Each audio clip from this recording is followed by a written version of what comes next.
पाकिस्तान तहरीक इंसाफ जमात इस्लामी के साथ खैबर पख्तूनख्वा में, जबकि मरकज और पंजाब में MWM के साथ हुकूमत बनाएगी। पाकिस्तान तहरीक इंसाफ के सेक्रेटरी इतलात और chief election commissioner Rauf Hasan ने कहा कि मरकज और पंजाब में MWM के साथ हुकूमत बनाएंगे, जबकि खैबर पख्तूनख्वा में जमात इस्लामी के साथ हुकूमत बनाएंगे। मुझे अहम जिम्मेदारी दी है कि मुख्तलिफ जमातों के साथ राब्ता कायम करूं। KP में अली अमीन गंडापुर हुकूमत बनाएंगे और बानी PTI ने आमिर टोगर को कौमी असम्बली में चीफ मुंतखब किया है। इंट्रा पार्टी इंतखाबात जितनी जल्दी होकर करवाए जाएंगे और इसमें KP में हम हुकूमत की तश्कील की तरफ जा रहे हैं।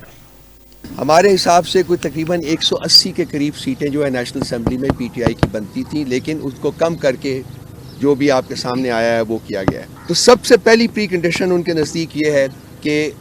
जो अवाम ने मैंडेट दिया है उसके ऐन मुताबिक जो है हुकूमत बनने दी जाए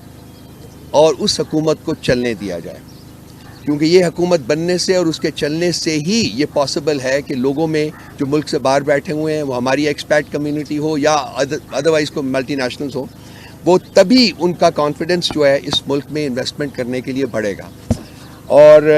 उन्होंने कहा है कि हमारे पास वक्त ज़्यादा नहीं है, वक्त बहुत कम है और जितनी जल्दी फैसले हो सकें उतनी जल्दी करने चाहिए।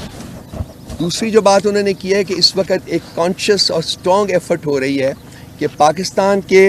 सबसे बड़े मनी लॉन्ड्रिंग सिंडिकेट को इस मुल्क के ऊपर इम्पोज किया जा रहा है। The largest money laundering syndicate of Pakistan, जो कि कंट्रोल करती है शरीफों की फैमिली, उसको एक कॉन्शियस एफर्ट के ज़रिए इस मुल्क के ऊपर इम्पोज करने की कोशिश की जा रही है।